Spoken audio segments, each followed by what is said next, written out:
ఈ వీడియోలో నేను యుఎస్ నుంచి ఇండియాకి మైగ్రేట్ అయిన NRI return to India migration ఎలా ఉంటుంది, అడ్వాంటేజెస్ ఏమున్నాయి, డిసడ్వాంటేజెస్ ఏమున్నాయి, ఇలాంటి ఎన్నో విషయాలు ఈ వీడియోలో మాట్లాడుకుందామండి. హలో యూట్యూబ్, అందరూ ఎలా ఉన్నారు?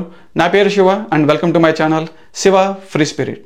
నేను 2020లో ఇండియాకి కొన్ని కారణాల వల్ల మూవ్ ఇన్ అయ్యానండి. అండ్ 2024లో నేను మళ్ళీ యూఎస్కి H1 వీసా మీద రిటర్న్ అవ్వడం జరిగింది. సో ఈ 4 years నా ఇండియా స్టేలో నేను ఎలాంటి ఎక్స్పీరియన్స్ ఫేస్ చేశాను, ఇండియాకి యూఎస్కి డిఫరెన్స్ ఏంటన్నది, ఈ 4 సంవత్సరాల కాలంలో ఇండియాలో నేను ఎలాంటి పరిస్థితులు ఫేస్ చేశాను, నాకు అనిపించిన బెనిఫిట్స్ ఏంటి, డిసడ్వాంటేజెస్ ఏంటన్నది ఈ వీడియోలో ఇప్పుడు మాట్లాడుకుందాం. ఫస్ట్ బెనిఫిట్ వచ్చి ఇండియా అండి. సో మన ప్లేసెస్, మన రోడ్లు ఉంటాయి, మన చిన్నప్పటి నుంచి తిరిగిన రోడ్లు, మనకు తెలిసిన ప్లేసెస్, మన నేటివ్ అండ్ మనకు తెలిసిన ప్లేసెస్, అది ఫుల్ అడ్వాంటేజ్ అండి. సెకండ్ అడ్వాంటేజ్ వచ్చి రేట్స్ అండి. ఫుడ్ రేట్స్ కానీ, హోటల్ రేట్స్ కానీ, మూవీ థియేటర్ రేట్స్ కానీ, లేదా మీరు ఏదైనా ప్రాంతానికి వెకేషన్కి వెళ్ళినా కాస్ట్ ఆఫ్ లివింగ్ చాలా చీప్ అండి. మనకు అంత ఎక్స్పెన్సివ్గా ఏమి ఉండవు. బట్ ఇక్కడ డిసడ్వాంటేజ్ వచ్చి స్టాండర్డ్ ఆఫ్ లివింగ్ అండి. సో మనకి ఇక్కడ స్టాండర్డ్ ఉండదు అనమాట. సో ప్రతిదానికి నువ్వు కాంప్రమైజ్ అవుతా, అడ్జస్ట్ అవుతా బతకాలన్నమాట. నెక్స్ట్ అడ్వాంటేజ్ వచ్చి ఫ్యామిలీ అండి. మన పేరెంట్స్కి కానీ, మన రిలేటివ్స్కి కానీ మన దగ్గరలో ఉంటాం. ఏ ఫెస్టివల్ వచ్చినా వాళ్ళతో మనం పర్సనల్గా కలవచ్చు, డైరెక్ట్గా మాట్లాడచ్చు అనమాట. నెక్స్ట్ అడ్వాంటేజ్ వచ్చి ఫుడ్ అండి. మీకు నచ్చిన ఫుడ్ దొరుకుతుంది, మీకు నచ్చిన ఫుడ్ని వండుకోవచ్చు అనమాట.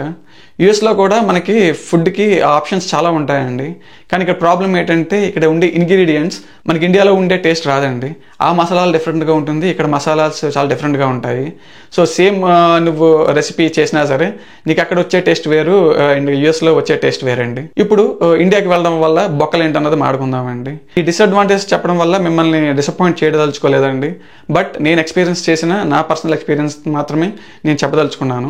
అందరికీ ఇలాగే ఉంటుందని అన్న కానీ, బట్ మోస్ట్లీ అందరికీ ఇలాంటి ఎక్స్పీరియన్సెస్ అయ్యే ఛాన్సెస్ ఎక్కువ ఉన్నాయండి. ఫస్ట్ వచ్చి ఇండిసిప్లైన్ అండి. డిసిప్లైన్ ఎవరి దగ్గర ఉండదు. నువ్వు రోడ్డు మీద వెళ్తున్నావు అంటే ఎవడు ఎలా రియాక్ట్ అవుతాడో నీకు తెలియదండి. ఎవడు కైని నవ్వులతో నీ మీద వేస్తాడో, ఎవడు నీ మీద తుమ్ముతాడో కూడా నీకు తెలియదు. మీ ఓన్ ప్రైవేట్ ప్లేస్ని మీరు చూస్ చేసుకోవాలండి. ఎప్పుడైతే పబ్లిక్ ప్లేస్కి వెళ్తారో మీరు చాలా ఇండిసిప్లైన్ని. నెక్స్ట్ డిసడ్వాంటేజ్ గురించి మాట్లాడుకుంటే మీకు ఎక్కడ రెస్పెక్ట్ దొరకదు అనమాట.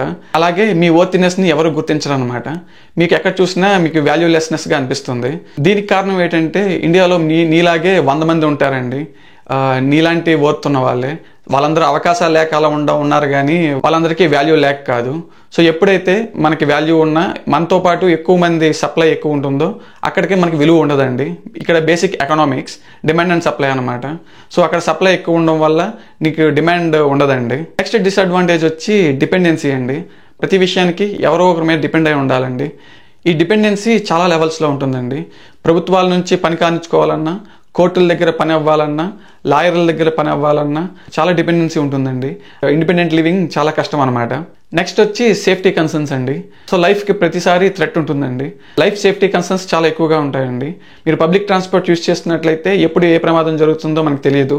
అది ఇండియన్ రైల్వేస్ అయినా, బస్ ట్రాన్స్పోర్ట్ అయినా, ఈవెన్ మీరు ఓన్ ట్రాన్స్పోర్ట్ అయినా ఈ రోడ్లని నమ్మలేమండి. ఏ రోడ్డుకి ఎప్పుడు గుంతలు ఉంటాయో తెలియదు, ఏ రోడ్డు ఎప్పుడు రిపేర్ అవుతుందో మనకు తెలియదండి. ఎలాంటి వార్నింగ్ సైన్స్ మీరు ఎక్స్పెక్ట్ చేయలేరు. అలాగే ఎలాంటి జంతువులు రోడ్డు మీదకి వచ్చి మిమ్మల్ని గుద్దుతాయో కూడా తెలియదండి. ఒక్కొక్కసారి అది నేచర్ చేసిందో లేదా మీ శత్రువులే మిమ్మల్ని పగబెట్టి అది ఒక యాక్సిడెంట్ కింద క్రియేట్ చేస్తున్నారో కూడా మనకు అర్థం కాదండి. ఆ విధంగా ప్రాణానికైతే మనకి ఇండియాలో సేఫ్టీ చాలా తక్కువ అండి. ఏ ప్రమాదం ఏ విధంగా ఎవరి తరపున వస్తుందో కూడా మీరు గుర్తించలేరు.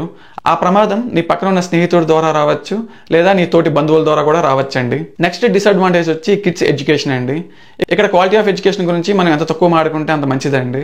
ఇక్కడ ఎడ్యుకేషన్ అనేది ఒక బిజినెస్ తప్ప సరైన విధి విధానాలు మనకి నేర్పిస్తుందని మనకి గ్యారంటీ లేదండి. అట్ ది ఎండ్ ప్రతి పేరెంట్ వాళ్ళ బాధ్యతగా వాళ్ళ పిల్లలు ఏం చదువుతున్నారు, వాళ్ళ ఫోన్లో ఏం నేర్చుకుంటున్నారు అన్నది వాళ్ళు మానిటర్ చేస్తూ ఉండాలండి. నెక్స్ట్ వర్క్ కల్చర్ వస్తే ఇక్కడ బూట్ లికింగ్ కల్చర్ ఉంటుందండి. మీ బాస్ ఎవడైతే ఉంటుందో వాడికి బూట్ లికింగ్ చేస్తానే ఇక పనులన్నీ జరుగుతాయండి. నీకు ఎంత నాలెడ్జ్ ఉన్నా నీకు ఇంక్రిమెంట్స్ రావు, నీకు గుర్తింపు ఉండదు. నీ వర్క్నంతా వేరే వాళ్ళ క్రెడిట్ దొబ్బేస్తూ ఉంటారండి. బట్ ఎప్పుడైతే నువ్వు నీ బాస్ బూట్ లికింగ్ స్టార్ట్ చేసావో నీకు ప్రమోషన్లు రావడం మొదలవుతుందండి. నువ్వు ఏ పని చేయాల్సిన అవసరం కూడా ఉండదు. సో ఇండియాలో ఒకవేళ వర్క్ చేయాలంటే మీరు ఈ బూట్ లికింగ్ కల్చర్కి కానీ, ఈ బాసిజం కల్చర్కి కానీ అలవాటు పడాలండి. లేదా దాన్ని అలవాటు చేసుకుని ఆ సిస్టంలో మీరు ఒక పార్ట్ అవ్వడానికి రెడీ అయితేనే ఇండియాలో వర్క్ కల్చర్కి మీరు అడాప్ట్ అవ్వగలరు. నెక్స్ట్ వచ్చింది పొల్యూషన్ అండి. మన చిన్నప్పటి నుంచి ఇండియాలో పెరిగినప్పటి నుంచి ఉన్న పొల్యూషనే, కొత్తగా వచ్చింది ఏం లేదు. యుఎస్లో కొంతకాలం ఉండడం వల్ల ఇండియాకి వెళ్ళిన తర్వాత మనకి చాలా ఇబ్బందిగా కలుగుతుందండి. కాలువల నుంచి వచ్చే మస్కిటోస్ కానీ, రోడ్డు మీద ఉన్న దుమ్ము వాహనాలు వెళ్ళడం వల్ల పైకి గాలిలోకి రావడం వల్ల కానీ, అలాగే నీ తోటి ప్రజల యొక్క క్రమశిక్షణ లేకపోవడం వల్ల వాళ్ళు వేసే చెత్త వల్ల కానీ చాలా పొల్యూషన్ క్రియేట్ అవుతూ ఉంటుందండి. సో అలాంటి సమాజంలో బతుకుతున్నప్పుడు అలాంటి పొల్యూషన్కి, అలాగే తోటి ప్రజలు చేసే ఇండిసిప్లిన్కి అలవాటు చేసుకుని బతకాల్సి ఉంటుందండి. నెక్స్ట్ వచ్చి మన చుట్టూ చాలా మంది చీటర్స్ ఉంటారండి, అలాగే క్రిమినల్స్ ఉంటారు. ఈ చీటర్స్ వచ్చి మీ దగ్గర డబ్బు ఉంటే మీ డబ్బును మోసం చేయాలని చూస్తారండి, లేదా మిమ్మల్ని దోచుకోవాలని చూస్తారు. లేదంటే మిమ్మల్ని తోడుగా తీసుకుని వేరే డబ్బున్న వాడిని ఎలాగా దోపిడీ చేయాలి, ఎలా దొంగతనం చేయాలి, లేదా మోసం చేయాలి అని మీతో కలిసి కుట్ర పన్నుతూ ఉంటారండి. నెక్స్ట్ వచ్చి క్రిమినల్స్ ఏంటంటే దీనికి హై లెవెల్ అండి. వీళ్ళంటే చంపడానికి కానీ, గాయపరచడానికి కానీ, లేదా సుఫారీ తీసుకొని వేరే వాళ్ళ కోసం వేరే వాళ్ళని గాయపరచడం కానీ, చేయి తీసేయడం కానీ, కాలు తీసేయడం కానీ చేస్తూ ఉంటారండి. ఇన్నాళ్ళు వీళ్ళు బీహార్ నుంచి కానీ వేరే రాష్ట్రాల నుంచి చదువుకునే యువతని తీసుకొచ్చి వాళ్ళకి డబ్బాస్ చూపించి ఈ పనులు చేయించుకునేవారు. ఇప్పుడు అన్ఎంప్లాయ్మెంట్ వల్ల మన రాష్ట్రంలోనే, మన ఊర్లలోనే, మన నియోజకవర్గంలోనే చాలామంది ఇలా పెయిడ్ ఆర్టిస్టులతో పాటు ఇలాగ పెయిడ్ గిగ్ వర్కర్స్ కూడా ఉన్నారండి. వీళ్ళు ఏంటంటే లక్ష్య చాలా ఎక్కువ అనమాట. మనకు ఒక 5 లక్షలు ఇచ్చామంటే ఒక మంచి తల తీసేమైనా తీసేస్తారు. సో ఇండియాలో బతుకుతున్నప్పుడు ఇలాంటి చీటర్స్ మరియు క్రిమినల్స్ మధ్య బతుకుతూ ఉండాలండి. సో ఎవడు ఏ డబ్బు కోసం ఎప్పుడు మిమ్మల్ని అటాక్ చేస్తాడో మీకు తెలియదు. నెక్స్ట్ ఫుడ్ అండి.